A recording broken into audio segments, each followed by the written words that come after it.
লন্ডনে উন্নত চিকিৎসা শেষে প্রায় 4 মাস পর আজ দেশের পথে যাত্রা করবেন বিএনপি চেয়ারপারসন ও সাবেক প্রধানমন্ত্রী বেগম খালেদা জিয়া। কাতারের রয়্যাল এয়ার অ্যাম্বুলেন্সে যুক্তরাজ্যের হিথ্রো বিমানবন্দর থেকে যুক্তরাজ্য সময় বিকেল 4:10 ও বাংলাদেশ সময় রাত 9:10 রওনা দেবেন তিনি।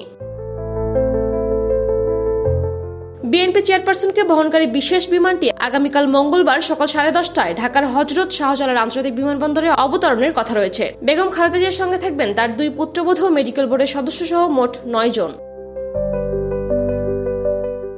এদিকে বিমানবন্দরে চেয়ারপারসনকে অভ্যর্থনা জানাতে নেতাকর্মীদের সুশৃঙ্খলভাবে অবস্থান করার নির্দেশনা দিয়েছেন বিএনপির মহাসচিব মির্জা ফখরুল ইসলাম আলমগীর। তিনি বলেন, বিমানবন্দর সড়কে কোনো বিশৃঙ্খলা না করে রাস্তার দুপাশে সুশৃঙ্খলভাবে নেতাকর্মীরা অবস্থান নেবেন।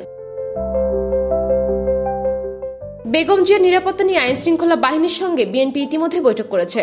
চিকিৎসকরা জানিয়েছেন, লন্ডন ক্লিনিকে চিকিৎসা এবং ছেলে তারেক রহমানের পরিবারের সঙ্গে অবস্থানের ফলে বেগম খালেদা জিয়ার শারীরিক অবস্থার উন্নতি হয়েছে।